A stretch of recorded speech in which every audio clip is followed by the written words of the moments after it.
This is a test of the captioning service.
Lila, we're ready to go. Thank you.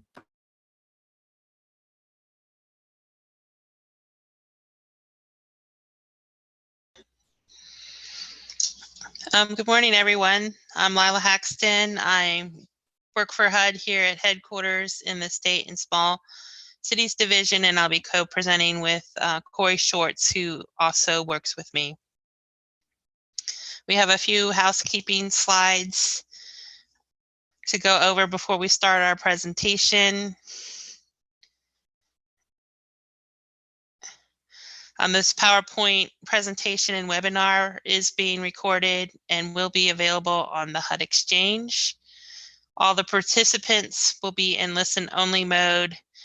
If you want to access closed captioning, there is a toggle button below your viewer screen. It looks like it's a green button. You can push that on and off to see the captioning. And there's also, if you have additional questions or concerns, you can refer to your attendee guide that was sent out earlier. The questions are going to be captured in Slido, which is available below your screen. You can scroll down, you can see an area where you can enter questions. We do encourage you to enter questions throughout the presentation. You don't need to wait to the end of the presentation to submit your questions. You can use chat if you have any technical issues, or if you have any questions, there's an email address here that you can email as well. We're going to take one poll. To see the poll, you're going to have to scroll down a little bit below your screen, and the poll will pop up, and then you'll be able to answer the poll.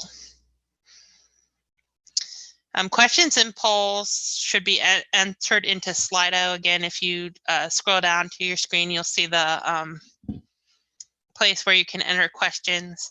If it helps you out, you can also open Slido separately from in a separate browser, and you would go to this URL sil.do and then enter in your code, which is 000111. And I believe that code will be also added to the chat box.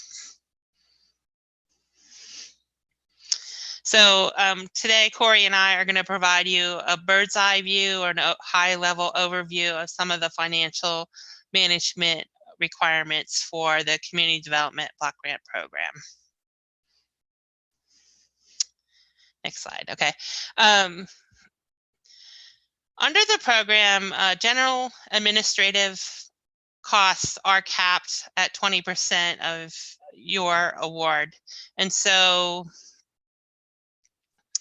when you're doing kind of administrative type activities, it's going to be important for you to evaluate if that activity is a general administrative type activity, or it could be classified as a program activity and not count against your general administration cap. And so we do have a poll question related to this. If you could bring it up. And then I think they'll tell me what the results are.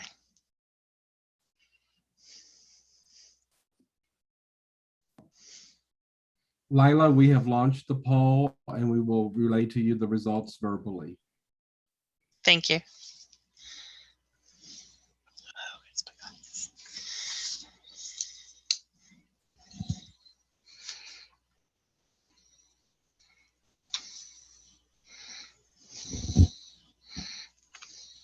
I am seeing some results, but Lila, I'm just giving it a few more minutes for a few more votes to come in. So far, 14 of our attendees have provided an answer.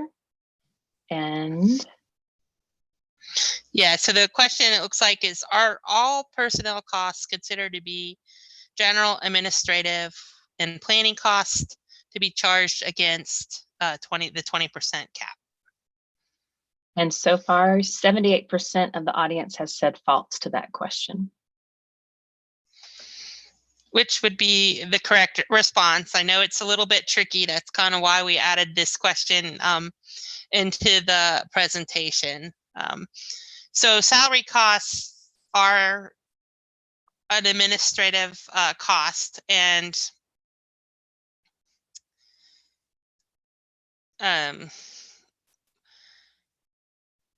they can, sometimes the administrative cost can't be identified with a specific activity, or like housing rehabilitation, or like you're preparing some examples. So that's a program cost because it can't be assigned to a specific requirement. And so that would fall into the general administrative activity. Sometimes salaries are related to a specific activity, like housing rehabilitation. You have staff that are running your housing rehabilitation program. And so that's a program activity that's a direct cost and can be assigned to that activity and doesn't have to be assigned to an admin cost. So I know it gets a little confusing, but there is a notice. We do have a notice either on the HUD Exchange or HUD.gov. It's CPD notice 13-07, and it kind of explains the differences between the two administrative activities and how you should be classifying them. Like I mentioned before, the admin costs are capped at 20%. So for example, of program administration costs that just really can't be parsed out to a specific activity are generally those type of activities that cover your entire award. So if you're preparing the consolidated plan or your action plans, it's not related to one activity, it's related to the multiple activities that you're reporting on. So that would be an example of a program activity. An activity, a general administrative activity, God, I'm sorry, would be something related to a program cost, like your staff that are running a housing rehabilitation program, or maybe a homeowners development program. That is a direct cost that can be assigned to that activity.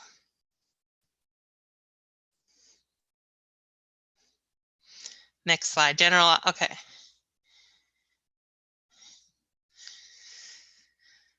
So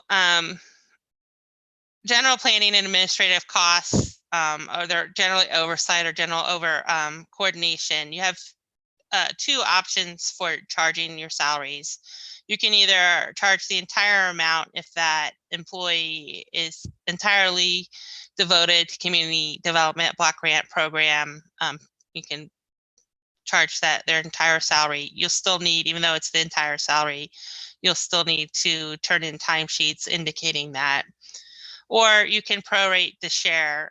Typically, you might have an employee that works on a number of programs. They might devote 25% of their time to the community block grant program, 50% of their time to general fund type activities, and maybe the other 25% to home. So you would prorate the salary, like 25%. If it's 25% for community block grant, you would report only 25% of the hours for your program. This should be documented on timesheets as well. We'll discuss direct and indirect costs a little bit later, but we do get questions about whether overhead expenses are eligible under the program, and they are eligible under the program, and it's considered indirect costs. So overhead activities might be expenses to cover utilities and rent and that kind of thing. So it's not 100% community development block grant, because there are probably a number of people in the same building that you are or something. But what you need to do is prepare what we call a cost allocation plan to identify how you'll determine all these indirect costs, how you'll determine what your fair share is of all the indirect costs that your local government would incur to manage a community development program. And so we'll go into a little bit more detail about that later, but basically you prepare a plan and indicate what your indirect costs are, and then that plan will be reviewed by a federal agency, usually the federal agency where you have the greatest amount of federal funds, and then all federal agencies tap into that agreement. And even if you have a cost allocation plan, you still need to maintain your timesheets and reconcile that your hours at the end of the year, and report the actual hours that you worked that year. If you're getting close to the end of the year, we always recommend that you evaluate your time to make sure that you have the right percentages that you need to manage your budget. And I hate to, and this, again, another reminder that documentation is important. One of our most common violations that we see is that the timesheets aren't available. So I can't stress that enough. We're moving on. There's some, most of the administrative activities, there's just general activities that, paperwork and that kind of thing that are, everyone understands are administrative activities. But there are some what I call program administrative costs as well that are unique to the Community Development Block Grant Program. And these would include things about our public information requirements, our fair housing requirements. We do require that entitlements communities prepare a consolidated plan and establish priorities on which to base funding. So those requirements are also administrative.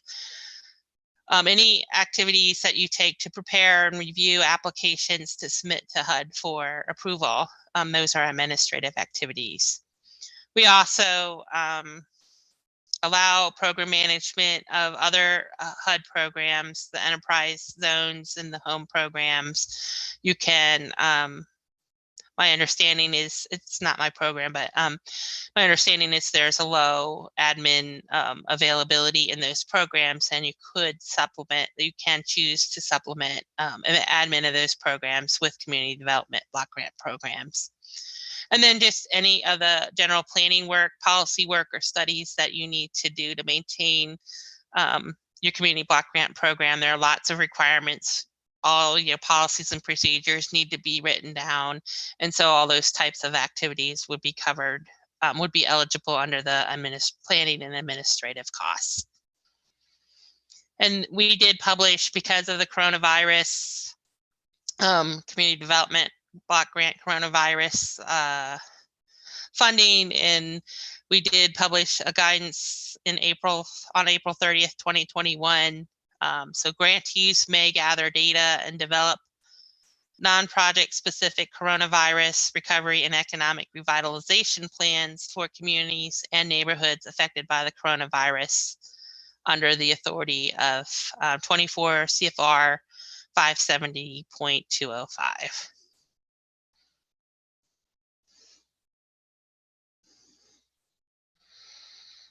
Next slide. So this slide, I know I did say that the administrative expenses for the Empowerment Zone and Community Enterprise and Home programs was eligible under admin expenses. But to add a little twist, the same applies when I talked about earlier about direct activity costs. So if you're running a direct activity, if you have staff that are doing a direct activity,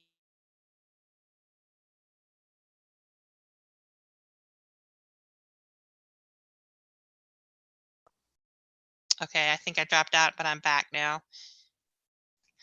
I don't know where I got cut off, but this slide, so like we discussed before, with community block grant, you have true admin costs to cover all program activities, and then you have some admin costs that can be assigned to direct activities. And the same goes with the home program and the easy EC programs. Any direct overall administrative activities go into the 20% cap. But if you're doing a project or an eligible activity and you have staff running those programs, they can be charged as a direct cost.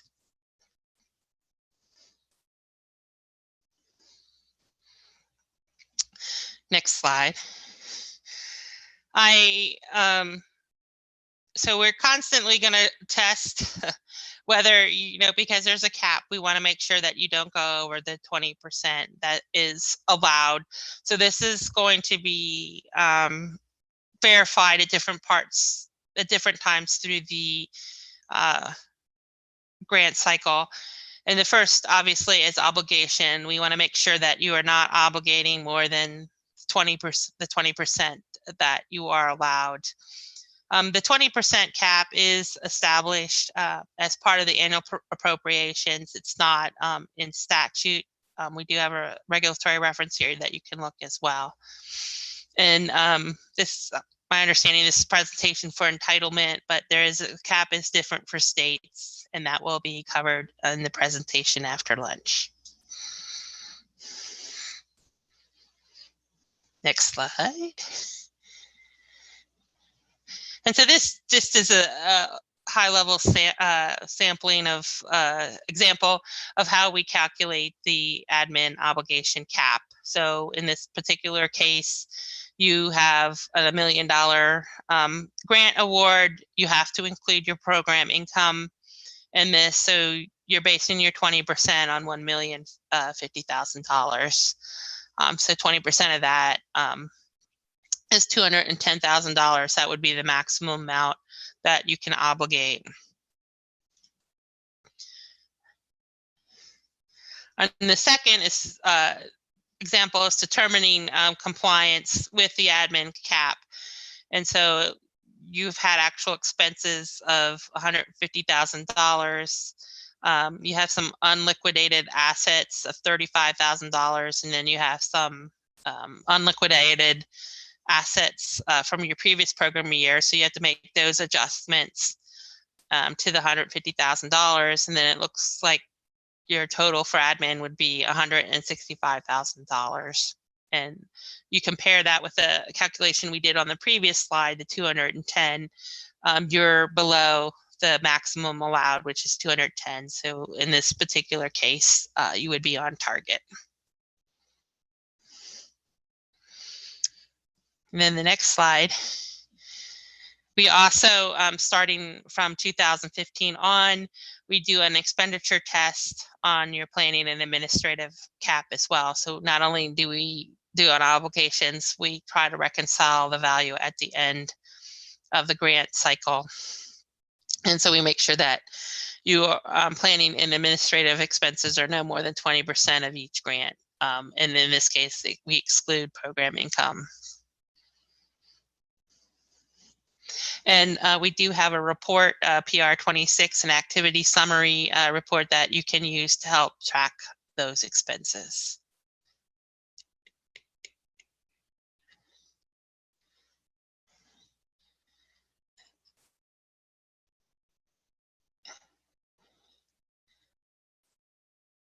So basically, we're just calculating the 20% on each fiscal year separately. The next slide. There's a little bit of nuance with the community development block grant coronavirus funds. It's 20% of the grant, and so it's a little bit different than the annual program funds. So when you do the test, you'll run two reports. You run the report separately, the PR 26 report separately. You'll run, those reports will take those nuances into consideration.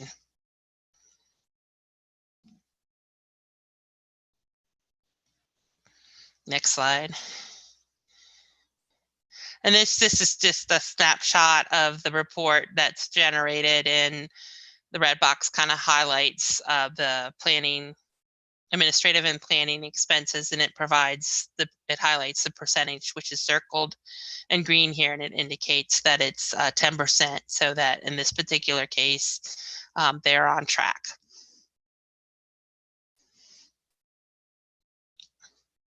Then we have a next slide. It's a summary slide between the obligation and expenditure test. So it kind of highlights when we apply the test. So for the obligation, it's something that we do every year. For the origin year, we're only going to do it from fiscal year 2015 into the future. The test for the obligation test includes funds obligated for planning and admin for each program year. And then the expenditure test obviously tests expenditures of planning and admin over the life of the grant year. Program income is included in the obligation test, and it is not included in the expenditure test.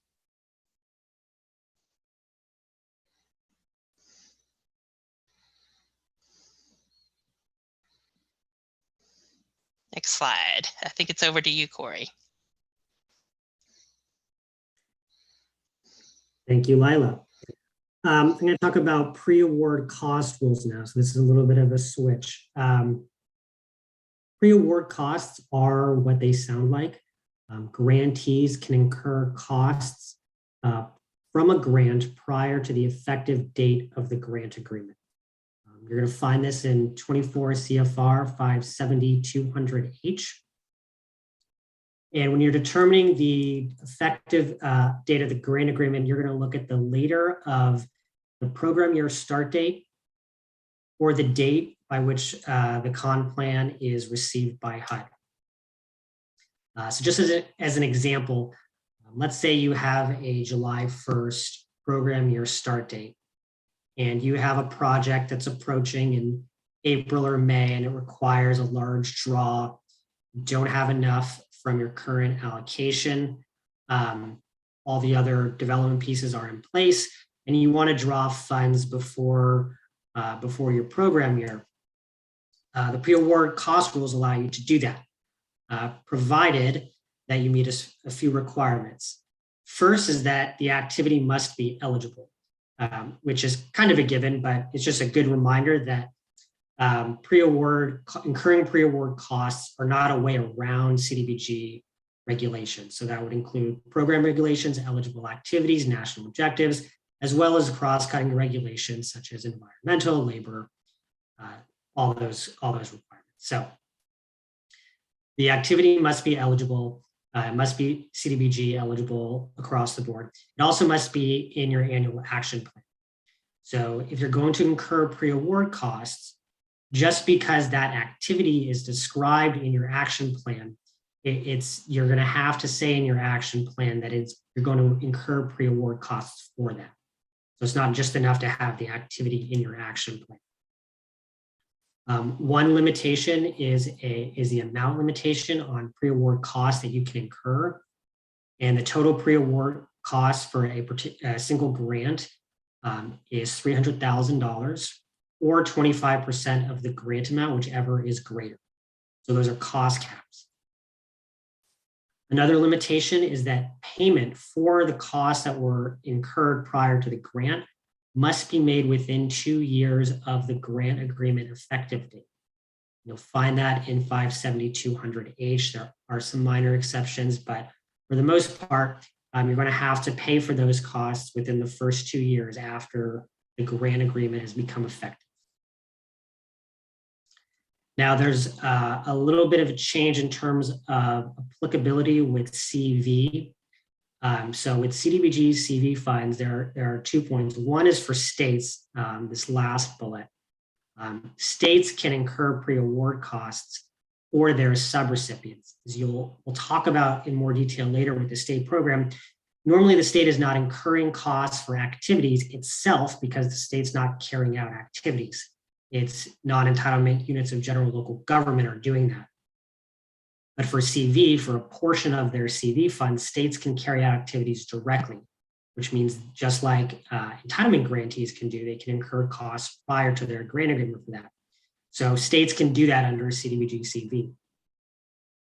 Another point related to CDBG CV, and this applies to all grantee, is when there's an assumption that that the cost that was incurred prior to the grant, prior to the effective date of the CDBG CV grant, had a tieback, had a PPR tieback, that those costs were incurred to prevent, prepare for, or respond to coronavirus. And if you look in the CDBG CV notice, there's a date in there, and it's January 21st, 2020. Any costs that were incurred prior to that date have to be pre-approved by HUD here at headquarters, the Office of Block Grant Assistance, to charge that as pre-award costs for the CDBG CV grant. The reason why is it was January 21st was the date that the CDC identified the first case of coronavirus in the United States. So it's highly unlikely that any costs that were incurred prior to that time were used to prevent, prepare for, or respond to coronavirus. Possible, you can make the case, you can make a link, but you have to show HUD headquarters that there is that PPR tieback link in order to charge those pre-award costs, to the CDBG CV grant. Shifting gears again to program income, and this is a big topic. Lots of grantees get program income, and there are relatively there's a lot of nuances with program income, which is why it can be confusing to grantees. So what is program income? Program income is money that comes back to the grantee or subrecipient that is generated by a CDBG assisted activity. I'm going to stop there because it's really critical before we start thinking about what do we do with this money is whether or not the money that is coming back is program income. Because even though that you see on the screen, the money that's coming back to the grantee generated by a CDBG assisted activity is program income, some funds are not. And there's a two-step analysis you have to go through when you have money coming back into the program. The first one is this money program income or is it not program income? Determining what it is will get you to the next step of the analysis, which is how is it treated? What can we do with it? What do we have to do with it? So even though your inclination when you have money coming back in is to just figure out what you can do with this program income, is first determine whether it is program income. And honestly, it's to the advantage of the grantees to be able to classify funds not as program income, because as you'll see, program income has certain stipulations on it that non-program income, and what we're going to call miscellaneous revenues, do not. So first, we're going to talk about the definition of what is program income, and you're going to find the definition at 24 CFR 57500. And it's a pretty extensive definition. There are lots of examples of what is program income and what is not program income. So just generally speaking, what are you going to generate program income from? Housing rehab programs, home buyer assistance programs, economic development activities. Those are probably the three most common activities that are going to generate program income, funds coming back in. So we're going to go through some examples. You can see the first two on there: proceeds from a sale, release of real property that were acquired or improved with CDBG funds. That's going to be program income. Gross income from the use or the rental of real or personal property that was acquired, constructed, and improved with CDBG funds. I mentioned home buyer type programs, payment of principal and interest on loans made with CDBG funds. Proceeds from the sale or loan or obligations secured by loans made with CDBG funds. CDBG funds here are also going to include Section 108 funds. So anytime you have principal and interest payments coming back from loans generated by CDBG funds, that's going to be program income. Interest earned on program income pending its disposition.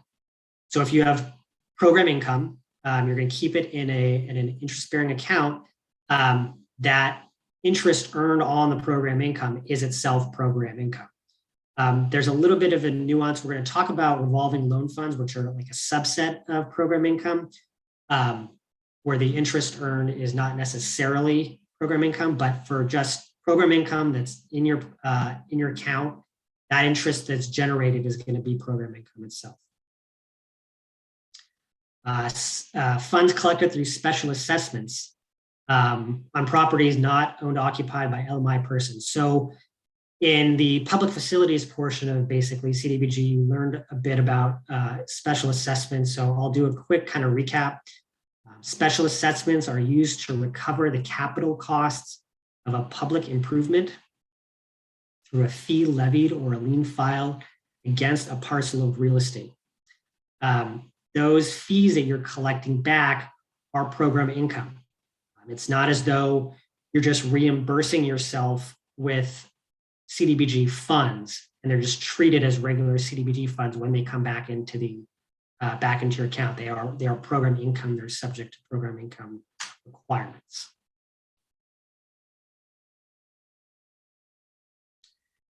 What is not program income? So we talked about determining whether funds that are coming back in are or are not program income. There are a number of categories of types of funds that are going to come back that are not program income. You're not going to classify them as program income. Again, these are at 570-500. Income received in a single year not exceeding $25,000. So you may have a small amount of money coming in from a particular type of activity. It may be an activity that I've talked about. It could be a home buyer assistance program, but you're just not receiving that much income. Economic development, micro enterprise. If you're receiving that type of income, but it doesn't hit that threshold of $25,000 in a single year, that's not program income. That becomes miscellaneous revenue. Talk about that in a few slides. There's an exception for certain Section 108 activities. And you'll find this at 570-500-A4 Roman numeral 2. Has to do with the nature of the activity and whether it's meeting multiple public benefits under 57209. Those funds are also not program income. They're miscellaneous revenue. There's a special stipulation on what you can do with those funds, which is doesn't apply to a lot of grantees, but they are not classified as program income. Proceeds of subrecipient fundraising, not program income. Funds collected through a special assessment. So normally when you're collecting funds through a special assessment from LMI persons, from CDBG outlays, those are going to be program income. But it's possible that the grantee used non-CDBG funds for the actual public improvements that you are collecting the special assessment for. And if you're recovering funds that were non-CDBG funds, and you determine what funds are non-CDBG by a pro rata share of CDBG versus non-CDBG funds that were used for the public improvement, and you're recovering those non-CDBG funds, and that's not program income. If the grantee is also paying the assessment on behalf of LMI persons, then the other amount of assessments that are coming in are not program income either.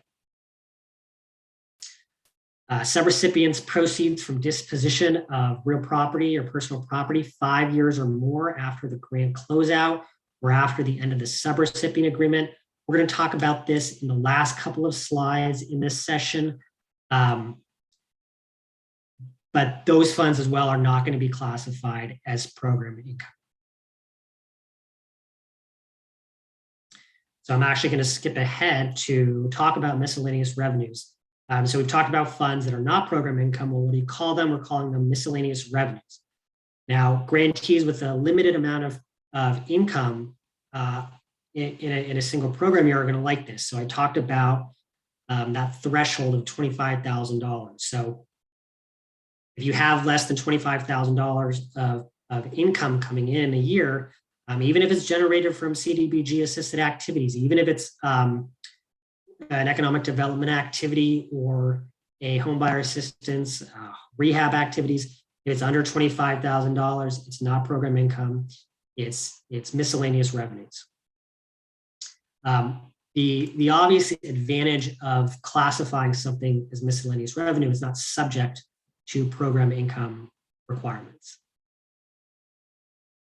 Now, I'll mention the second bullet. Also, funds earned from certain types of activities carried out by certain nonprofits, CBDOs, or 105A15 entities for states, nonprofits serving local development needs, so long as the grantee is not declared the CBDO as a subrecipient, then that's not program income. Now, as far as miscellaneous revenues go, because they're not subject to program income regulations, they're not considered CDBG funds. Grantees can do with them what they want to. They can go into your general account. They do not have to be used for CDBG eligible activities, but you can use them. One good way to make use of miscellaneous revenues, even though you don't have to, is you can supplement your administrative expenses. So if you're right at that 20% cap and you're finding that you want more funds for administrative costs, administrative expenses, and you have these miscellaneous revenues, you can use these miscellaneous revenues for admin costs, and it's not affecting your cap.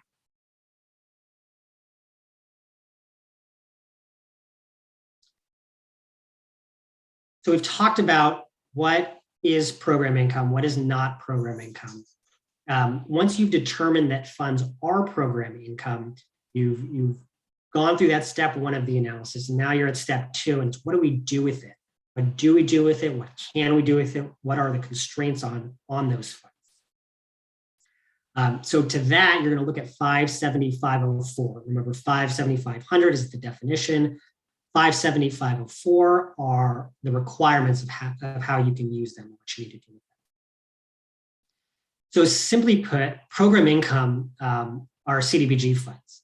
You use them in the same way you would use CDBG funds. You can use them for all CDBG eligible activities. They're subject to CDBG regulations, not just eligible activities and national objectives, but all of the cross-cutting requirements, procurement, labor standards, environmental requirements as well. It's also going to increase your cap for program income. So you heard Lila talk about it. You also heard in the IDIS session before this one about calculating your program income cap. You're going to add your program income received in that year against the cap for admin costs for that year. You can also use them for public service activities. That's for, in terms of the cap, it's going to count against the public service cap for the following year. So not the year that you received the program income, but the year after you receive the particular program income.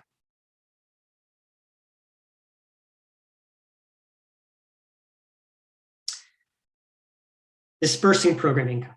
So this is another way in which program income can be a little bit tricky for grantees. It's why grantees are eager to classify funds that are coming back in as miscellaneous revenues. Program income has to be drawn prior to drawing new CDBG funds from your grant, U.S. Treasury funds. You can't hold on to program income for specific projects or specific type of projects. You can't bank that money, putting it in a special pot, use it for certain things. That's a revolving loan fund. We're going to talk about that in the next slide. But for regular program income, you're having to draw that before grant funds. And why this can get tricky is in IDIS, if you have allocated funds in IDIS, grant funds in IDIS, EN funds in IDIS to a particular activity, but you haven't drawn those funds yet, and then you have program income coming in, which may or may not be at regular or predictable intervals, you're going to have to go into IDIS and reclassify for your next draws to have them be program income rather than your EN funds, rather than your treasury funds. So it can make for some juggling in IDIS. If you have a lot of program income coming in, if you have a lot of activities that are generating program income, you have to be sure you're able to spend those funds before you get to your grant funds. So I'm skipping ahead because I want to talk about revolving funds that I alluded to. Revolving funds are a type of program income, but they are in fact a separate fund or account that you're using for specific activities. You're generating repayment from an activity and you're using the program income for that very same activity.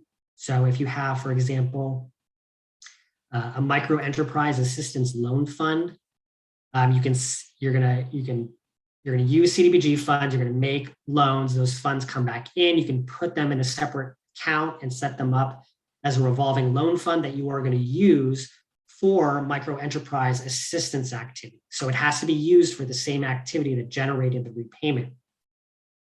Now, the benefit of using a revolving loan fund relative to program income is that you don't have to draw those funds prior to grant funds. Instead, you can just draw those funds as they are needed for that particular activity. So for the example I'm talking about, micro enterprise assistance, you can wait to just draw those funds for micro enterprise assistance activities. And for other activities, if you don't have other program income, you can continue to draw treasury funds for them. Revolving loan funds like program income, they have to be in an interest-bearing account. Unlike program income, the interest on a revolving loan fund does not become program income and is not kept in the revolving fund, but that the interest earned has to actually be remitted to HUD. And those instructions are in the regulations as well. However, the interest that is paid by borrowers and those loan repayments, that is program income. So if you're charging interest on the loans that you're making for this example, this micro enterprise assistance loan fund, and they're making principal and interest payments in return, those interest payments that they're making in payments, though that's still that's still considered program income. You don't have to remit that to HUD.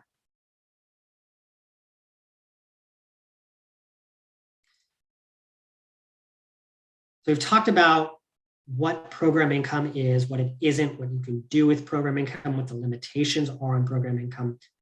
Another limitation on program income is remitting excess program income to HUD. You don't necessarily keep all of your program income at the end of each program year. Some portion may have to be returned to HUD.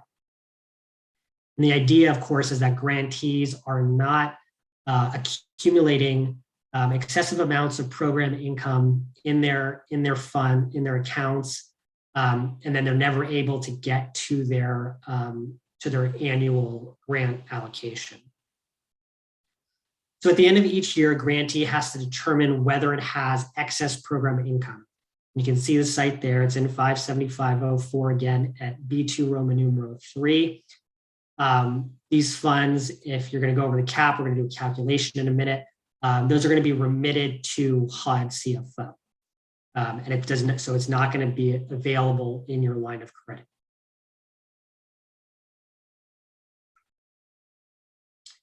So calculating excess program income. So you're going to determine at the end of each program year, you're going to determine the aggregate amount of program income held by the grantee and its subrecipients. You're going to subtract a couple of types of funds that may be in your program income accounts. Immediate cash needs, revolving fund loan balances. So as I mentioned, RLF balances are not, as they are set aside from program income in some ways. They're also something that can go from year to year. They're not necessarily going to be subject to remittance to HUD. Lump sum drawdown balances. These are funds that are set up for certain types of activities in a private financial institution, but those you can remove those from your calculation.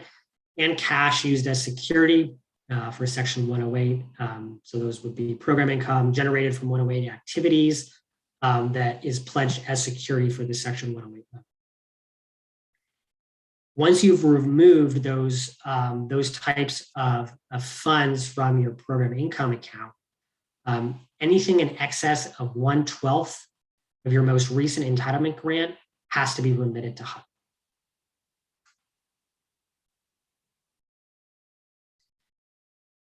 So this is the calculation.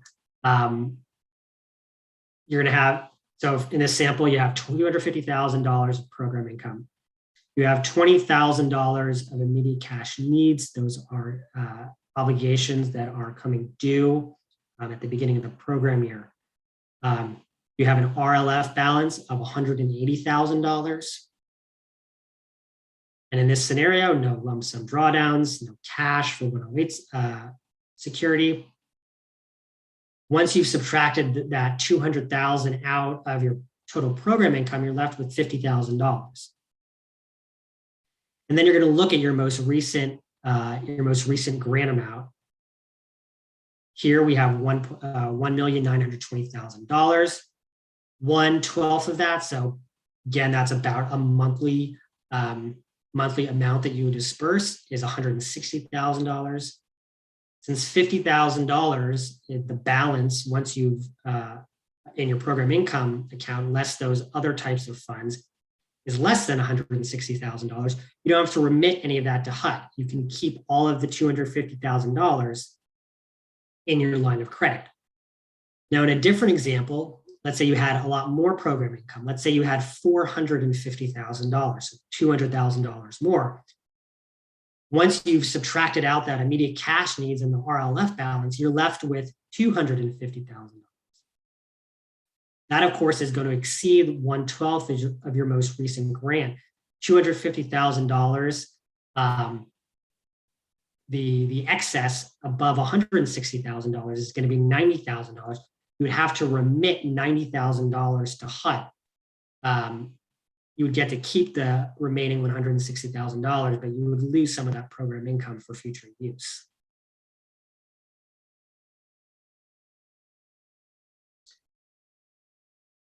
We talked about revolving loan funds. So that kind of ends our program income. So just before I move on to timeliness, just a reminder, program income, it's a two-step analysis. First step is, what are the funds that are coming into the program that were generated by CDBG assisted activities? What are they? You're going to figure out if they're program income or if they're miscellaneous revenues. And if they are program income, whether they can be deposited in a revolving loan fund. Once you've determined what type of money it is, you can determine how to treat it. And then you can determine whether it's subject to program income regulations, or you can determine whether they're miscellaneous revenues, and you can use them for purposes that are not subject to CDBG requirements or even federal requirements. Moving on to timeliness, which is a big issue with grantees, and it relates to kind of what I've been talking about with program income and how quickly grantees are expending their funds. So the timeliness test, and this is important to note where it is in the regs, it's at 570.902A2, is used to determine how quickly you're able to commit and expend your CDBG funds. Now, the point here is to ensure that grantees are expending their funds and the funds are not accumulating, and they're using it to benefit the members of their citizens in their jurisdiction. They're using it to meet the national objectives and the purposes of the CDBG program. And we're encouraging grantees, and through this timeliness test, we're forcing them to spend about a grant a year. You get a grant a year, you spend a grant a year. There's some wiggle room there. But the general point is that you're gonna have this timeliness test to ensure that you're spending those funds at an appropriate pace. And the test is that you are not allowed to have more than 1.5 times your allocation in your line of credit and local program accounts 60 days prior to the end of your program. So let's use an example. Let's go back to that July 1st program year start date. On May 1st of every year, 60 days before July 1st,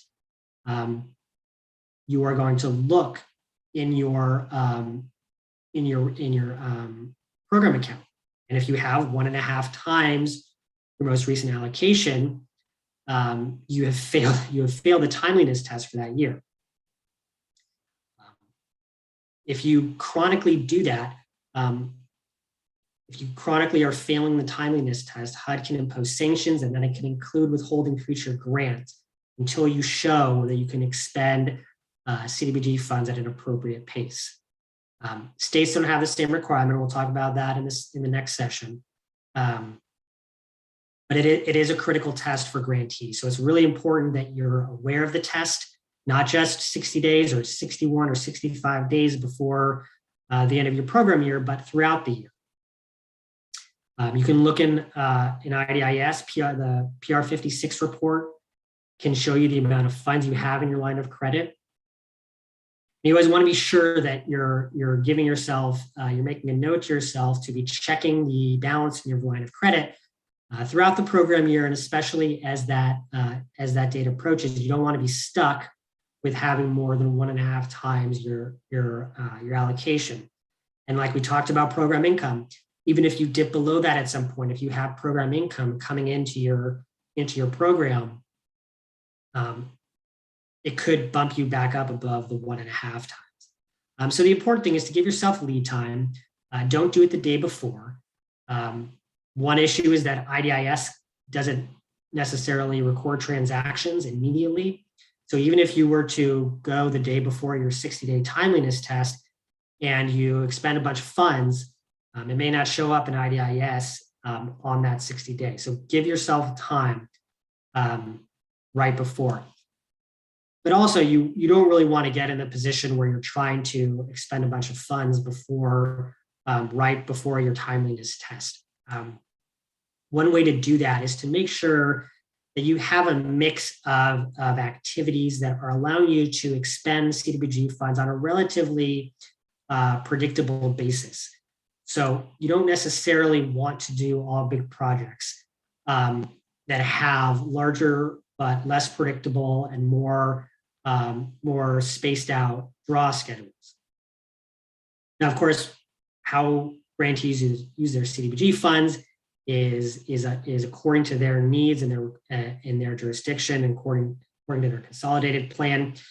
But as you plan to how you are going to use your funds in a particular year, it's important to understand how those draws are going to be spaced out, so you don't get to the end of the program year, you don't have any maybe smaller activities you can expend funds for. You're waiting for a larger activity that has less reliable draw schedules, and then you end up failing your timeliness test. Now, this is something where CDBG CV comes in and adjusts timeliness. The timeliness test remains for the annual grant, but CV has its own timeliness test. And you probably have heard this earlier in the week, but you have to expend 80% of your CDBG CV grant by the end of year 3, and 100% of your grant by the end of year 6. Any funds not expended by that date are going to be taken back by HUD. So it's critical we talk about anticipating how much your activities are going to be needed to carry out the activities, but how quickly they're being carried out. We're now in January 2022. Grantees have had their grants executed more than a year. Many of them have more than a year. So you're going to have deadline. That 3-year deadline is might come on you a little bit quicker than you might have anticipated. And it's a limit. It's a requirement that's you're maybe not aware of because it's not part of the annual grant. And this is a big one. It's most of your CV grant has to be expended by that year 3. So look ahead now to see where you are in your CDBG CV expenditures and gauge whether you might have any issues in meeting that deadline. Of course, because CDBG CV program income is not part of the CV grant that goes to the annual program income, that's not included in that 80% timeliness test. But CV program income would be included in your timeliness test for your annual grant, because you are receiving program generated from CDBG CV activities in your annual grant line of credit. That is going to be part of your annual grant timeliness test. And with that, I'm going to hand it back to Lila, who is going to talk about Part 200 and uniform administrative requirements for CDBG grants.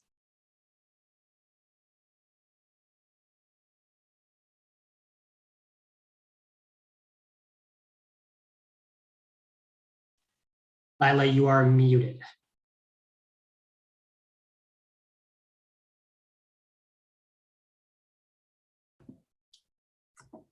I don't think she's muted. I think she might be having an audio out issue.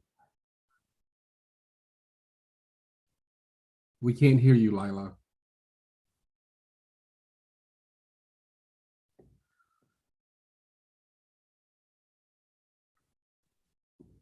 Corey, if you want to take this time to maybe answer a question or two that you feel. Yeah, I was going to do that. So Lila, you might want to log out and log back in. We still can't hear you. But go ahead and answer some questions, okay. Corey. All right, I'm going to get to some of the questions. We are, first one, we are allowed 20% admin for our entitlement dollars and 20% CV dollars. That is correct. So the admin cap for CV is the same as for entitlement. Does this mean that if people who work 100% in CDBG would have to fill out a timesheet with separating their admin hours between entitlement and CV hours? And I believe, I'll confirm with Lila when she gets back, but I believe that would be yes. because you would have to allocate hours to either your annual grant or your CV grant. So even though the caps are the same, you're going to have to allocate your administrative expenses to one of the.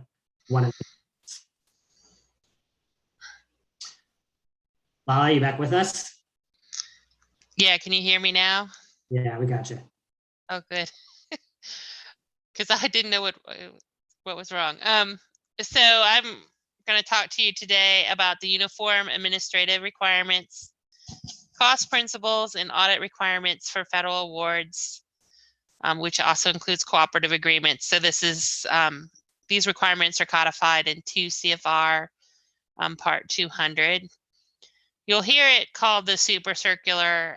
If you've been around a while, OMB had requirements for grant federal awards, but it did it it had a memo for depending on what entity you were. So they had a memo for states, or a circular for states, a different circular and requirements for local government, different circular and requirements for tribes, hospitals, private nonprofits, and like institutes of higher learning.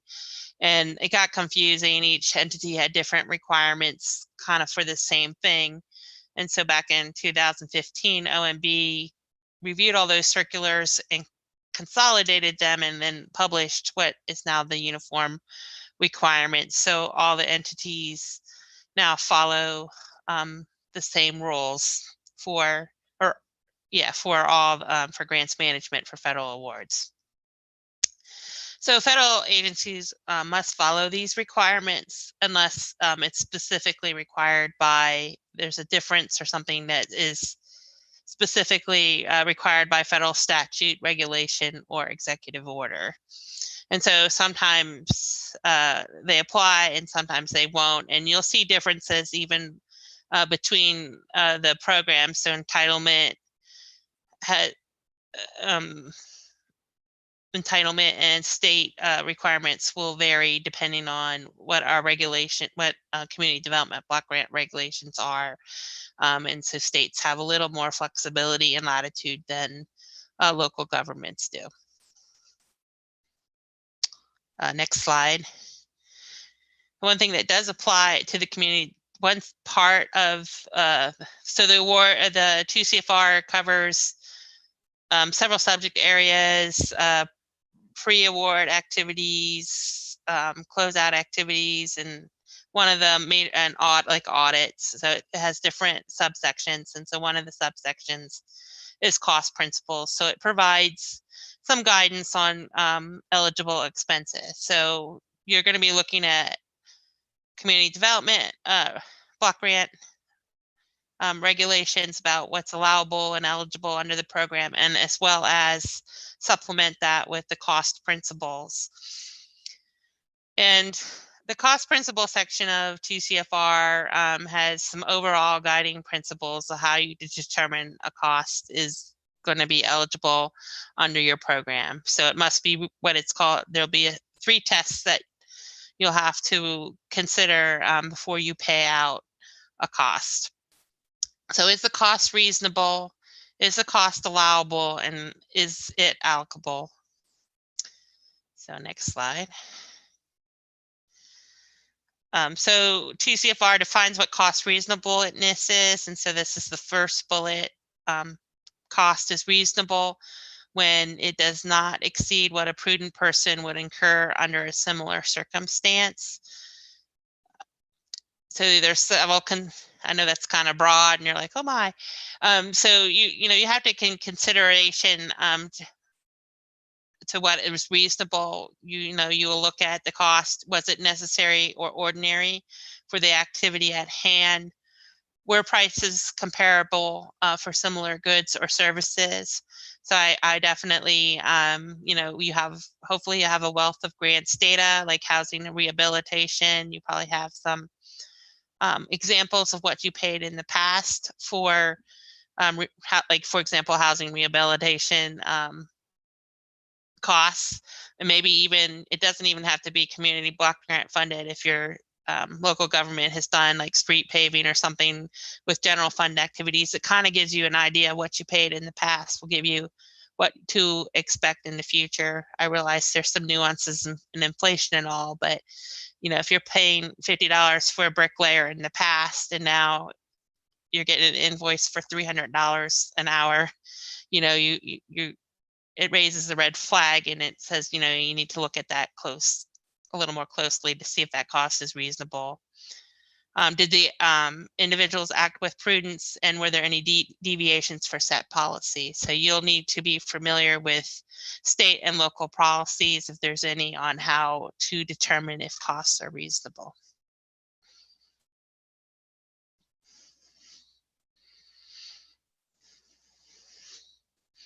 The next slide are costs allowable.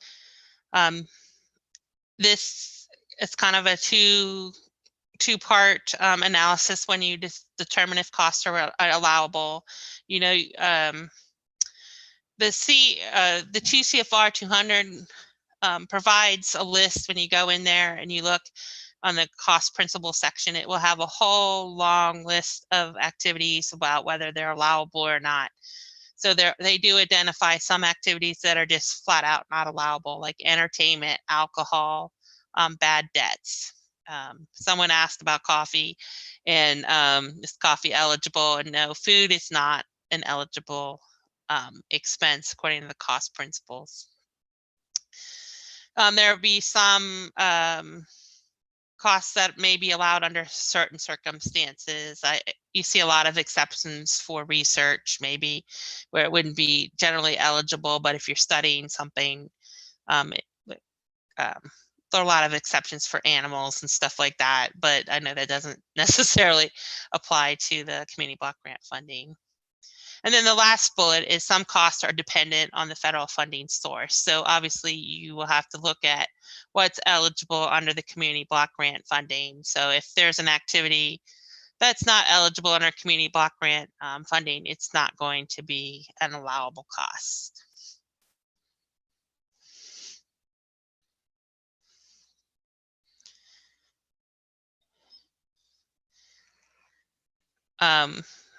So for allowable costs, it must be reasonable, it must conform to limitations, you must follow generally accepted accounting principles. It can't be funded by another federally funded program, so you don't want to collect $2 on something that cost you $1. Make sure, and then it has to be adequately documented. And as we go down the slides, there'll be a little bit more about documentation. All right, here it is, source document. So you definitely want to have documents to indicate that the costs, that you've reviewed the costs and determined that they are reasonable, allowable.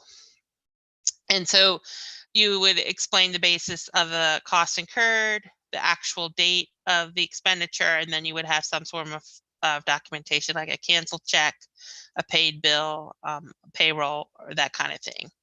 You want to make sure that you do not pay out without supporting documentation. And the other thing I would recommend is you need to make sure that your local records are going to match any data that you upload into IDIS.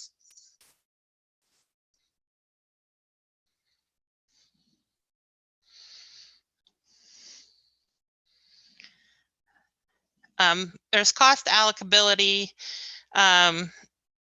You have to determine where you're going to charge the cost. You have to know how you're, you have to have a set process on how you're going to allocate the cost, and it gets a little complicated with, I don't know, complicated. There's some exceptions for community block grant funds. So like you'll be managing different fiscal years. And so if you do an activity, you want to make sure that that cost is drawn down to the appropriate fiscal year that award was made. So there's some tracking there. There is an exception for admin costs. I think you can, I don't remember the citation. I should have written it down, but admin costs, you can, general admin costs don't have to be established with the assigned to the fiscal year. So if I don't know if this is a good example, but like 2019, you can use 2019 funds to help close out your 2018 awards. So you will have to, like, if you are going to claim or indirect cost, you're going to need to develop a cost allocation approve plan and get that approved by a federal agency. If you're going to use indirect costs, it will be, you'll need the agreement referenced in the grant agreement. So the indirect cost agreements that are identified in 2 CFR, they are good for 3 years and you renew them. They are usually the largest. They're only approved by one federal agency, and it's the federal agency that has the largest amount of federal funds. And for most jurisdictions, that's going to be Health and Human Services. And so they'll review your cost allocation plan and approve a percentage, and then HUD will be using whatever percentage that is approved by that agreement. So you don't have multiple agreements for each federal award that you manage. There'll be one that you have. And then, so you'll need it to be referenced in your agreement if you want to claim indirect costs. And the agreement, the allocation plan is the way that you document how you calculate indirect cost and how you'll calculate the fair share for the community development block grant program. And it's based, there's a whole bunch of guidelines on how that's calculated in 2 CFR 200, and it's basically follows accounting procedures. They'll look at your budget, line items about identify things like maybe vehicles or something like that that are, they feel are indirect costs, and then add the items that they feel are indirect and divide it over all your total budget.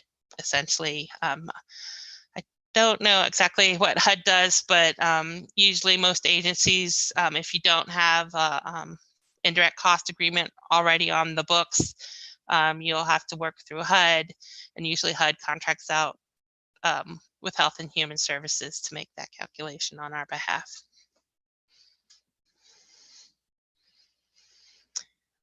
2 CFR 200 requires that you have what they call effective management systems. So there are some standards in the basic standards that financial systems that you should have that will, you know, if you're receiving federal dollars, that will ensure transparency and reporting of the federal dollars, that the money is it has requirements that the money is reasonably safe, I guess, for lack of a better word, better way of explaining it. But you'll have to have a system that will record all your financial transactions. You have to have a way to relate your expenditures to specific activities, and you have to ensure compliance with all local laws and regulations. The other thing is hopefully your local systems will again match up any expenditures that you report in IDIS. There's a lot about procurement in 2 CFR 200. There's a whole section 2 CFR 200 318 to 320, and it goes over a whole bunch of methods of procurement, conflict of interest, and requirements. So if you're going to contract out services, you will need to comply with federal regulatory requirements. There are also some HUD requirements. There are some Section 3. There's a recent memo, a notice published, but there are some Section 3 requirements that you need to address, as well as you also need to be familiar with your state and local laws and make sure that you meet those requirements as well. You will have to have written procurement procedures.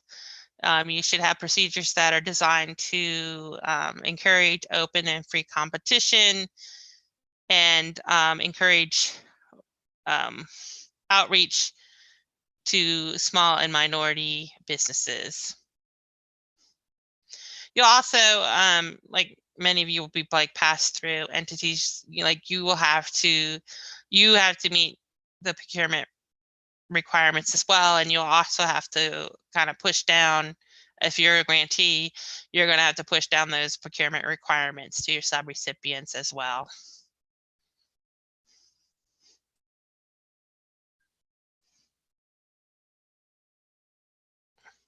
So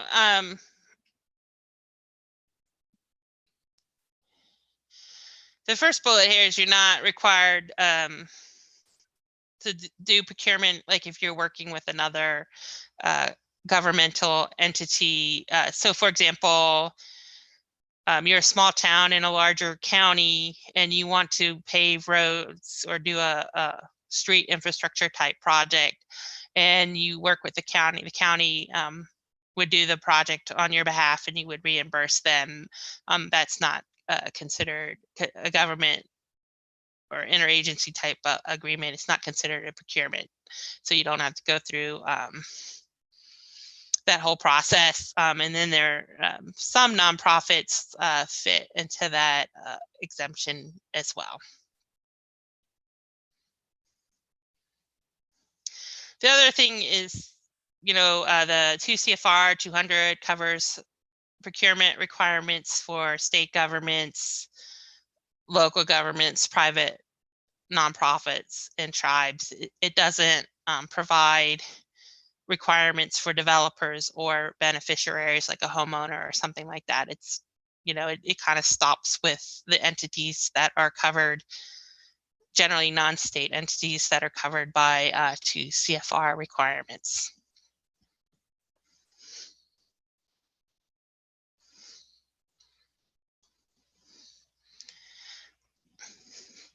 So the next slide, methods of procurement.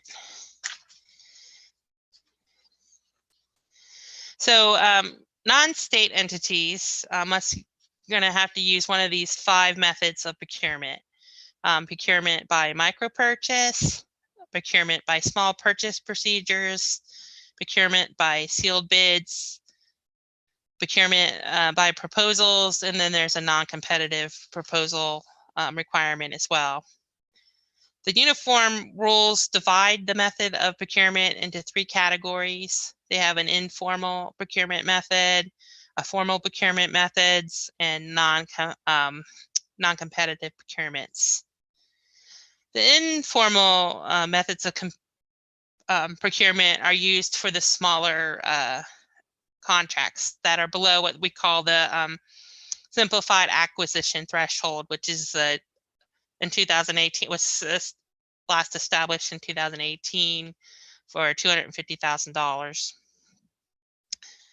And then they're formal, you use the more formal methods of procurement for anything that exceeds the federal simplified acquisition threshold or $250,000.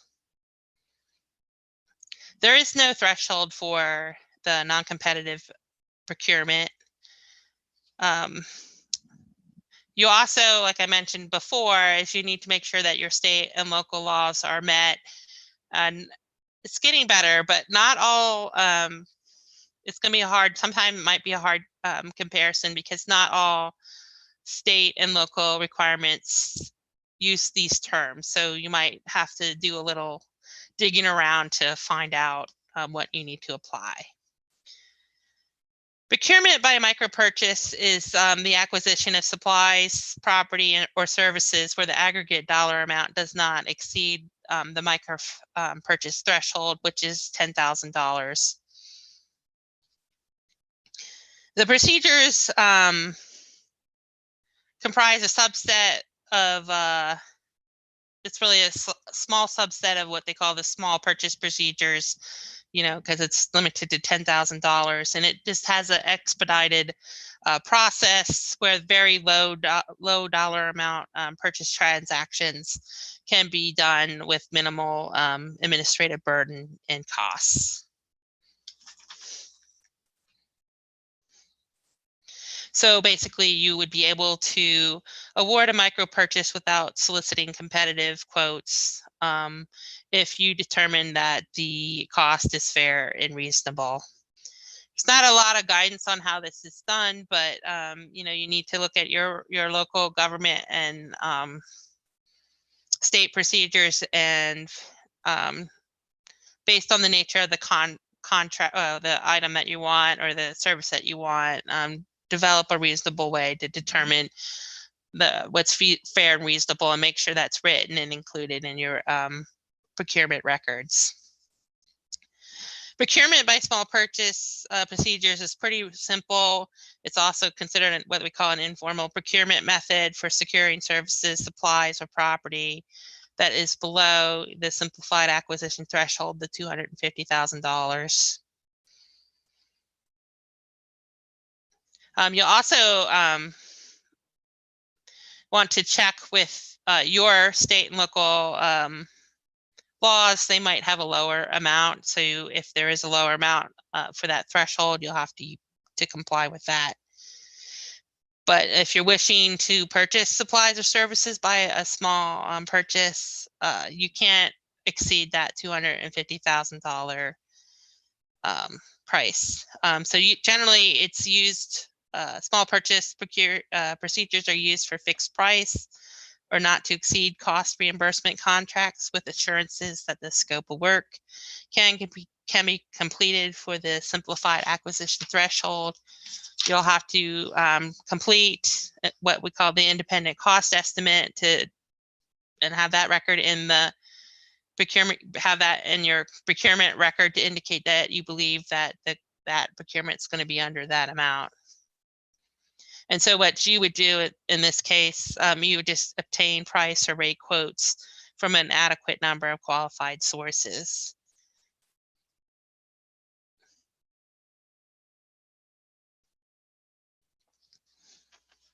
And then review the price, and then you would be able to award the contract to a responsible contractor that you believe could successfully complete the terms and condition of your solicitation and contract. Then we move into more competitive, more formal methods. So the procurement by sealed bidding is a method where the bids are publicly solicited through a formal advertising. Under this procurement method, the solicitation document is known as an invitation to bid. Sealed bidding is often used when you know what you're asking for and you have specific detail. So you'll usually results in like a firm fixed price contract or lump sum contract to a responsible bidder for the lowest price. And if that bidder conforms with the terms and conditions of your solicitation. The sealed bid method is probably the preferred method for procuring contract services, and it's appropriate when you understand, when you have a complete and realistic specifications of what you want, you believe there are two or more responsible bidders, and the procurement will be able to result in a fixed price kind of contract. You will have to advertise these bids. You'll have to ensure that you make efforts to attract an adequate number of sources for the bid, and you need to prepare some price specific, precise, your scope of work has to be pretty clear about what they want. You need to provide appropriate response time for vendors to prepare their bids, and you'll have a public, if you're a local government, or you'll have to have a public opening of the bids to review, and essentially you'll have to select the lowest bidder. If you don't select the lowest bidder, you have to have some very specific reasons why. they're been suspended or disbarred, they didn't meet the requirements in your contract, they can't meet the schedule or the time frame in your contract or your bid, or they just don't want to provide the required guarantees. The final one here is the competitive proposals. It's where you can't really base a contract exclusively on price or price-related factors due to the nature of the service that you want to acquire. This is generally something you would use like when you want to hire professional services, like a construction manager, project manager, you want design or engineering type studies. And so it's where the subject matter experts are more important generally than the price, and you want to be able to evaluate the technical capacity of the vendor. These will also have to be publicly advertised. You'll have to, in the ad, you'll need to be very clear on how you're going, what kind of professional expertise that you are interested in and how you're going to evaluate each bidder or offerer on their proposal. You will have to consider, generally you have to consider all proposals that you are, that you'll get, and you'll have to evaluate each proposal in writing and make your selection or award based on the criteria that you include in your bid. And finally, non-competitive proposals. There are options for non-competitive procurement. Generally, they're called sole source. Procurement is a more common name you might hear in the industry. Non-competitive procurement is the solicitation of a proposal from one source or a limited number of sources. A local government may use non-competitive procurement under certain circumstances and exceptions. There is a single source. A non-state entity may be able to use a single source exception to full and open competition if the item required is only available from one source. You would have to document your determination of why that would only be available for, based on your judgment, why that's only one person is available.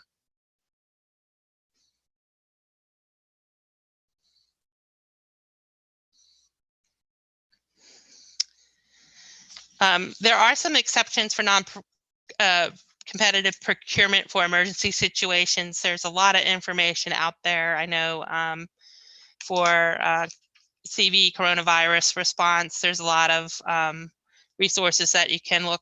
I'm not going to go into too much detail about that. The other non-procurement or non-competitive option you have is if the grantee or HUD approves it.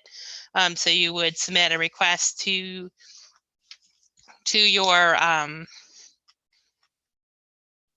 either the pass-through entity or HUD to approve. These are approved, and they don't have to have a particular reason, but I don't. It's rarely done. So I don't have a lot of good examples. I apologize. And one of the last ones is just that there's inadequate competition.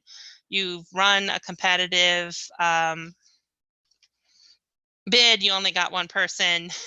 Can you award to them? And you could do that. You'll need to document why you do that. They do recommend, there are some requirements. You have to look at your procurement and see if you should rebid it. Maybe talk to other vendors that you thought would apply and ask them why, and see if there was something within your bid that needs to change. And when you do the rebid, so after doing a thorough evaluation of your first bid and figuring out why it was unsuccessful, You can cancel the bid and go with the non-competitive program. Just make sure that you really document it well. You know, if maybe you didn't advertise very broadly, you'll have to make sure that you followed all the required procedures, and it just really is the only option available to you. So just if you go that route, if you're going through the non-competitive procurement route, I really do recommend that you have excellent records, and that you have your justifications included in your procurement records. So next slide. Lila, real quick before we jump to the next slide, we had an alert attendee that noticed this slide was a little bit out of date. The micro purchase procedures cap is actually $50,000. It's no longer $10,000. So in 200-320, you'll find that $50,000 cap for micro purchase procedures. Okay, yeah,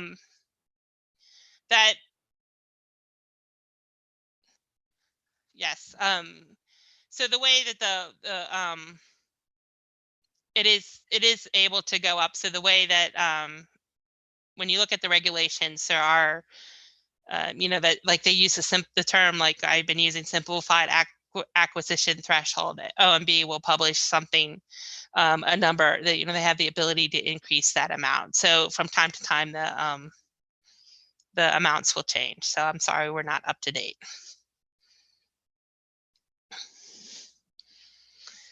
So accounting records. So you have to meet your due diligence to make sure that you have appropriate, because grants involve money. You got to make sure that you have the appropriate record keeping systems. So you want to make sure that your records are sufficient enough to identify the source and the application of funds. A basic record keeping systems will have internal controls, chart of accounts, and track transactions. So it's just basically you got to track everything, and you can go to TCFR 200 if you're really interested in all the financial requirements. They are outlined in the regulation.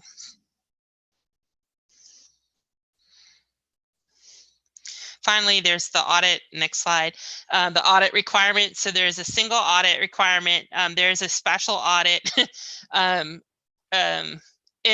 If your local government and you get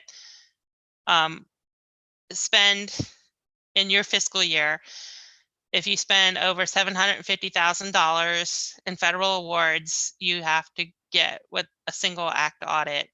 And so the $750,000 is not just community development grant funds. It can be any federal dollar that you get. It can be from EPA, USDA, FEMA, or whatever. So the threshold is decided by all federal dollars, not just the community development block grant funding. If you're under that, you don't need to do the single act audit in that year. And so the requirements are found in TCFR Part 200.501. And basically,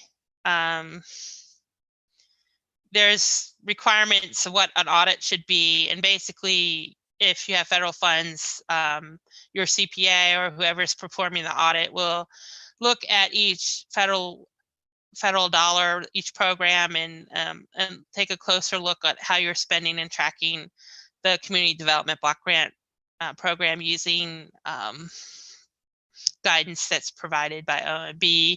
About each program's a little different, but they have to do different types of tests, for lack of a better word.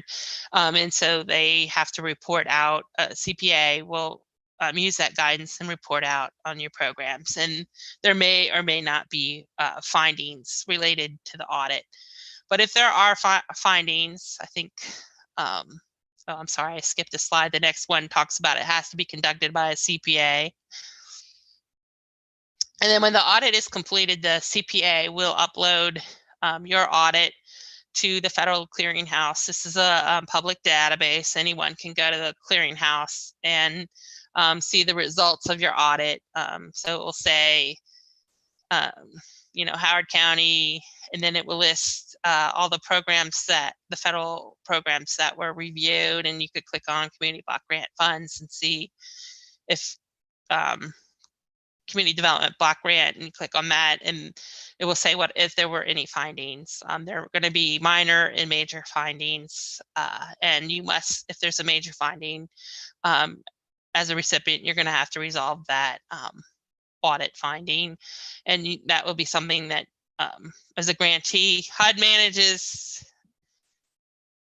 will monitor the state, and the state, or HUD will monitor the grantee, I'm sorry, and then the grantee has to monitor their subrecipients. So you'll want to make sure that all the audit findings are resolved. You'll have to, if there is a major finding, you'll issue something called a management decision.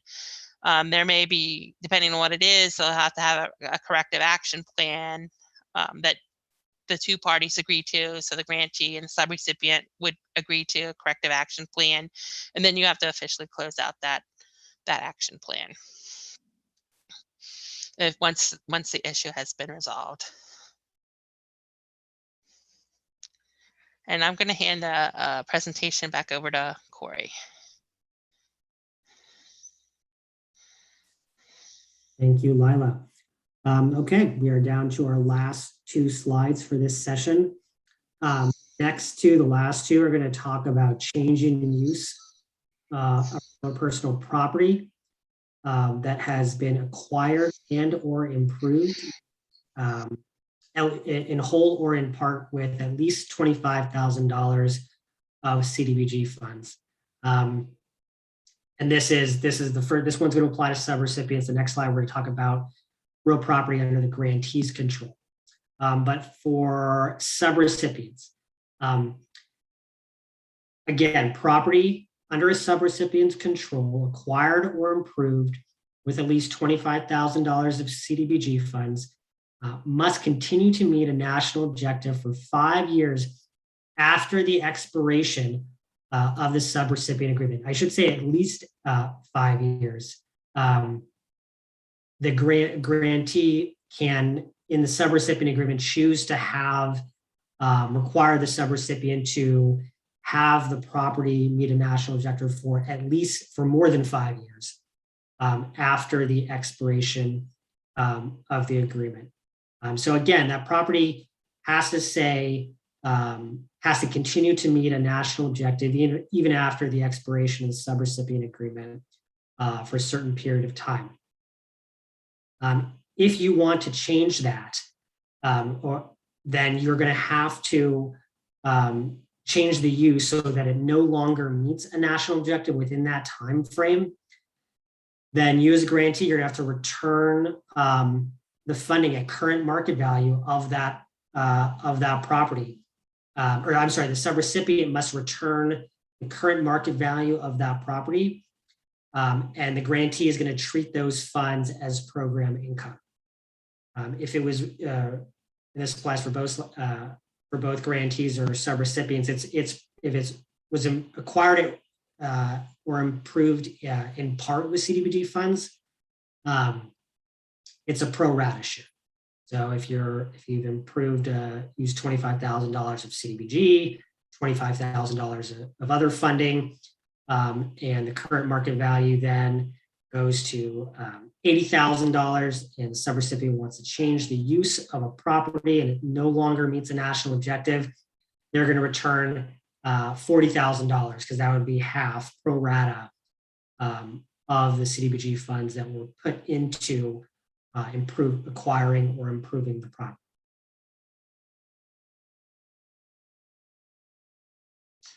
And our last slide. This is the same principle, except this applies to real property under the grantee's control.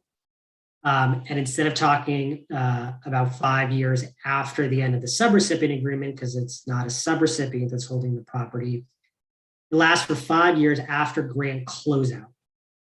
Now, the slide here says after closeout of an entitlement recipient's participation in the program. That is also true. It's less common. More common is just that the entitlement grantee will stay in the program, but the grant from which they used funds to acquire or improve property has closed out. It has to continue to meet a national objective for 5 years after closeout. If you want to change the use of the property, you as grantee have to go through two things. You have to give notice to the public and provide opportunity to comment. And then either the new use has to meet a national objective, or you're going to reimburse your CDBG program account with the current market value of the property. And it's that same principle of pro rata. If the CDBG funds were used with other funds to acquire or improve the property, you just have to return the pro rata share that CDBG funds were used for of the current fair market value of the property. You're going to find those regs in the change of use regs at 570, 505. There's a different rule for the states. We'll touch on that in the state presentation next. But this would apply to entitlement grantees. So with that, we have about 20 more minutes left in our time. We have a couple questions that we've gotten through the course of the presentation.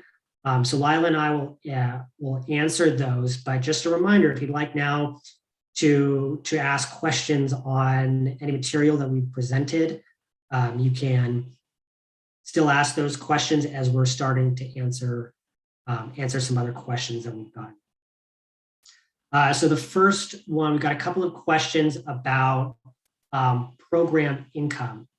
And we had two related to the $25,000 threshold. And how you know if you're going to hit that threshold. So remember, when we talked about program income, funds that are generated by the use of CDBG funds that are returned to the program are not program income unless they exceed or at least to $25,000. If they're below that, they're miscellaneous revenue. So the obvious question is, you're getting money from CDBG assisted activities back throughout the course of the program year. You don't know if you're going to hit that threshold or not. There's no perfect answer for this, and that's just that you should be knowing, or you have to work to kind of understand how much program income you're going to be getting over the course of the program year to know if you're going to hit the program threshold. So program income doesn't come out of nowhere. It's coming out of activities that you're assisting that you know are going to create program income, and likely they're going to be on a relatively predictable schedule. Just like we're talking about draws at a predictable schedule, you're gonna know whether program income is coming in. It's coming in at a relatively predictable schedule, whether you're going to hit that threshold for you. So if you know that you're going to exceed that $25,000 threshold by the end of your program year, such that all of the funds that come back are treated as are defined as program income and subject to the program income regulations, then you're going to know that you're going to need to spend those funds prior to grant funds. So you should anticipate having to spend those funds prior to grant funds. You don't want to wait to the end of your program year to realize that you've just exceeded your threshold of $25,000, and now you're just starting to spend those funds. You want to know well before you've hit that point. We had another question related to the $25,000 threshold, and that's that if you know you're going to have to remit program income, but you don't know if you're going to hit the threshold, and it's kind of the same answer. You're gonna know, or you should know, have an idea of how much program income you're going to get over the course of the program year. And if you're going to hit that threshold such that it's going to be subject to program income regulations, including the remittance requirements. We had another question related to program income. And it was, when is the program income threshold $35,000 a year? This applies to states. We're going to talk about this in the next session, but I will just touch on it. States have a threshold whereby units of general local government not entitlement units of general local government, or UGLUGs, that are generating program income, UGLUGs or their subrecipients that are generating program income, if they get less than $35,000, they don't have to return that to the state, and it's not treated as program income. That's only for the state program, and it's only income that is held by UGLUGs and their subrecipients or their subgrantees, not funds that are then returned to the state. That then automatically becomes program income. So I think that hit upon at least the initial program income questions. I'm going to turn it back over to Lila. There were some questions we got on procurement and Part 200. Yeah, I was answering a few in the window, but there was some questions about using the small purchase procedures for work that's under $250,000. And in this case, like what constituted construction, they were going to have a looks like a multi-site window replacement project and multiple group homes, and they wondered if it was considered construction and if they could use the small purchase procedures. And yeah, you can use. Construction isn't always limited to sealed bids.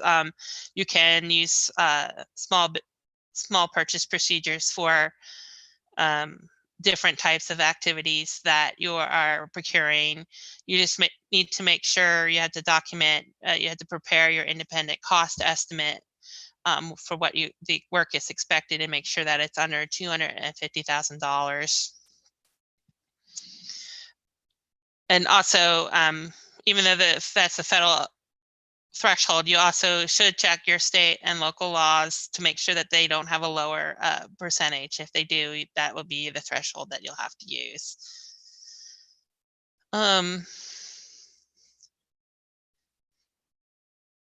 There was some, I can't find it now, but there was a question about the small purchase procedures. Is it a more formal process?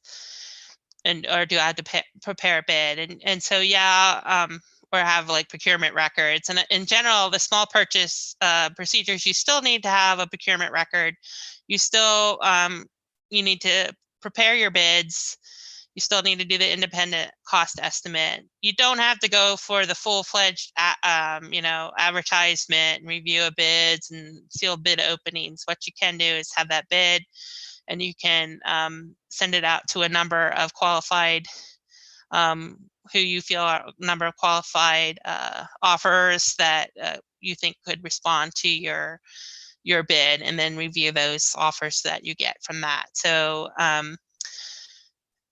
there's the TCFR 200 doesn't provide any guidance on like the number of people or vendors that you need to solicit. You just need to look at the circumstances of whatever you're offering to help you decide how broadly you need to send those bids out.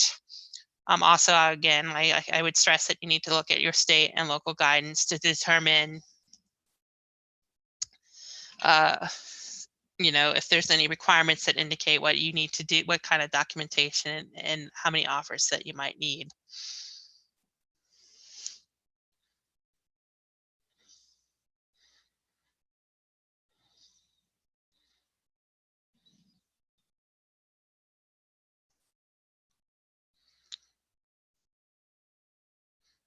I'm sorry, I'm reading through them.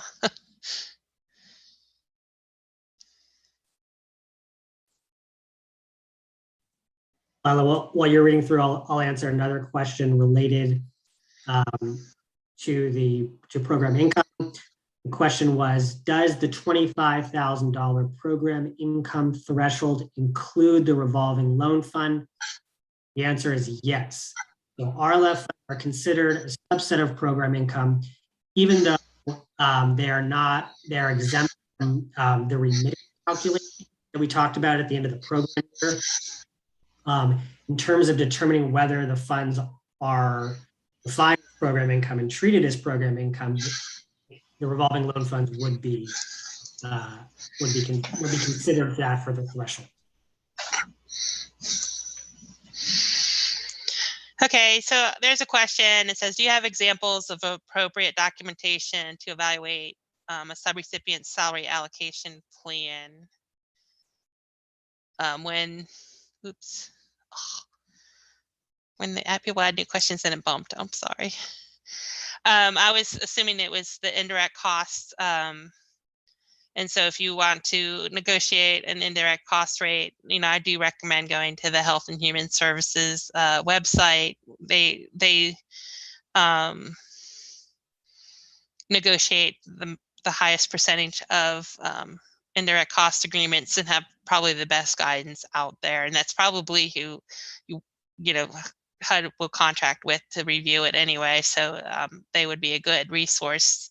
Their website would be a good resource for finding out how to create a cost allocation plan.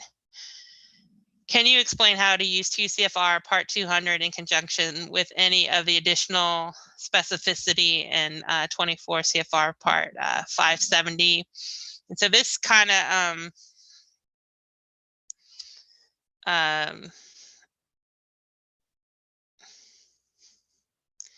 I guess maybe we had to do a chart or something, but so it depends. If you're an entitlement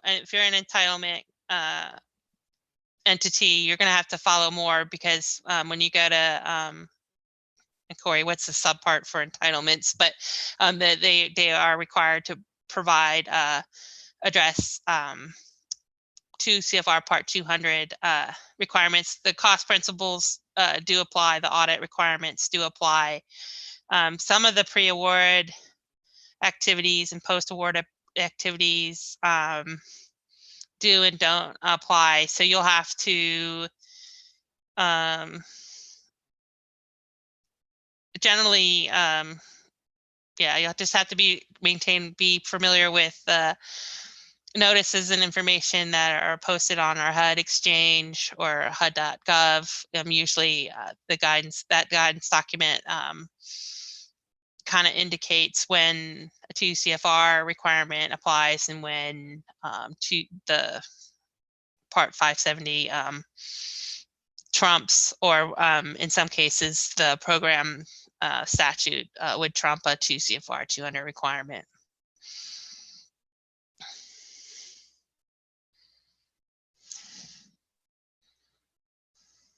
Well, I'll jump in here for Oh, it says, do you have examples of appropriate documentation to evaluate a subrecipient salary allocation plan when employees are paid for more than one funding source? So it's a timesheet.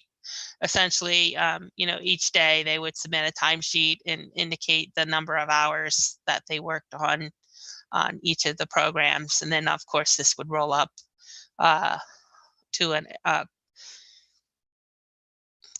don't know. It depends on whether you do a quarterly draw or a monthly draw, but you would need a timesheet to back up the draw that you make either that month or based on a quarter. It depends on how your states handle that. Or I guess it's entitlement. I'm sorry, I work the state program. So look in your grant agreement on how you can do how often you can do the drawdown. Yeah, we're going to talk about in the next session all these Part 200 requirements that sometimes apply to states. They don't apply the same way to states as they do grantees. We'll talk about that in our next session, but that's why tricky, Lila and us working with the state program, going back and forth between giving this training for entitlement. So if you are a state or you work with the state or you're work with the state in the future, it's good to know the distinctions between the state entitlement program, and this is a big where there is a disparity or a difference between how the programs operate. I got another question while we have this last slide up. Was we give an example of the last slide. So we're talking about change of use of real property. Let's say a grant. I'm going to assume the question relates to disposition and how a property changed. Its national objective may be changed, or its beneficiaries may change. Let's say a grantee uses funds or provide funds to a subrecipient, or I'm sorry, here we're just talking about the grantee. So a grantee uses funds for multifamily housing rehab, and the national objective is low mod housing national objective. And at some point, the grantee wants to dispose of the property, and the property would be converted to sell the property because a developer wants to purchase the property to rehab it further, and it would no longer meet low mod housing national objective. They're going to do market rate housing.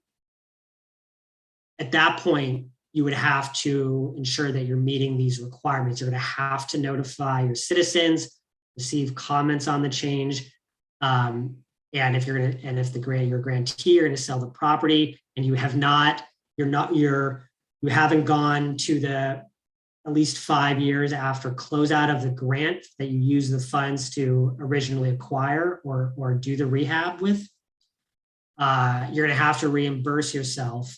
Reimburse your program account with the current market value of the property. And if it was purchased or improved in whole with CDBG funds, then you're going to reimburse your program account with the entirety of the current market value of the property. If it was done in part with CDBG funds, again, you're going to reimburse your program account pro rata of the current market value.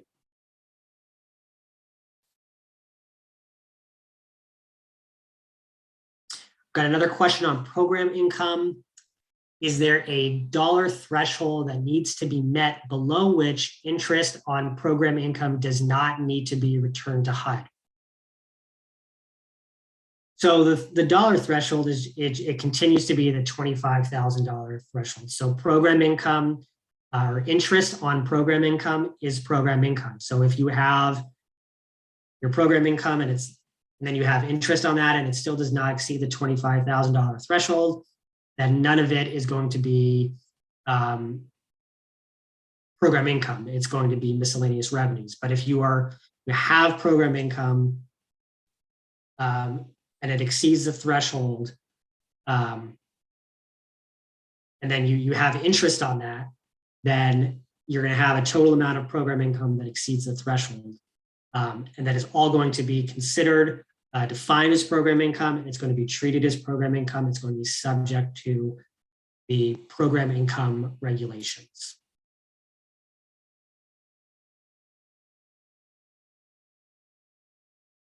We got 5 minutes left.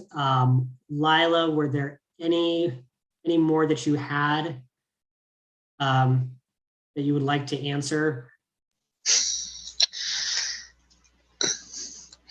Well, there was a question about the audit. Can they choose the audit, like a program specific audit or a single act audit? And generally, no. I mean, the audit, first for the question, the audit requirement kicks in, the $750,000 kicks in. It's for dollars spent, so it's not necessarily based on awards made to your agency. It's actual money that has been spent by your local government. Also, the audits are not program specific, right? They're looking at the entire financial control or your financial management of funds. So although they do pull a certain amount of receipts that are specific to the federal dollars you spend, but generally the audit is, you just can't pick out the expenses for a community block grant. You need to look at the whole financial system of your local government. So there's really no way that I'm aware of that you can break that out. And then there was something about indirect costs.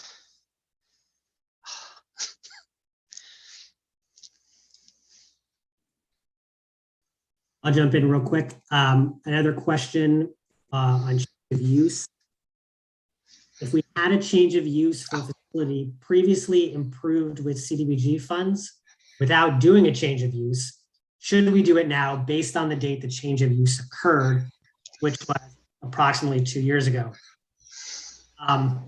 So this would be an issue if you were in non-compliance with the change of use regulations. It would be subject to a finding. The best course of action would be, it kind of depends if you've changed it to another national objective, or if you disposed of the property and you received funds for that, you received market value for that property. But it would behoove you to put that in your next citizen participation, that you did change the use of that property. But I would talk to your rep about that.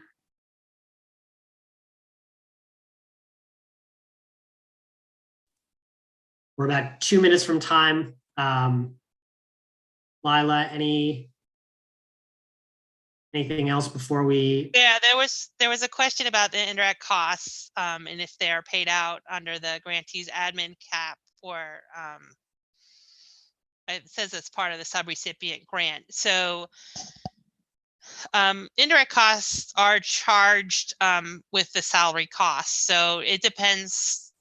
So they're going to align with the salary costs, the percentages put assigned to the salary. So if you are claiming the salary costs under administration, then that's where that indirect cost is going to go. If you're claiming salaries for direct activities, that's where the corresponding indirect costs are going to go.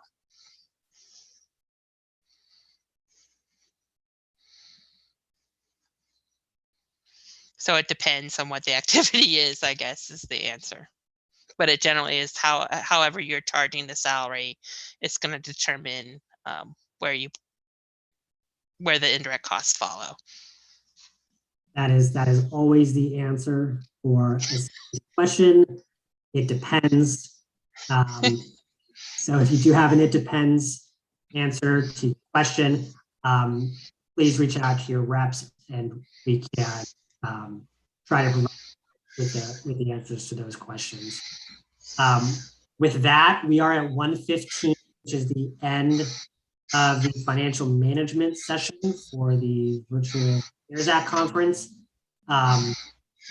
We have a 30-minute break, and we're going to pick back up with the state CDBG CV session. Again, thank you, Glory and Lila, for your wonderful presentation on financial management. And as Corey said, we are taking a 30-minute lunch break, and we will reconvene in this room at 1:45 p.m. Eastern Time, 1:45 p.m. Eastern Time for State CDBG CV. We are ending this session. Thank you.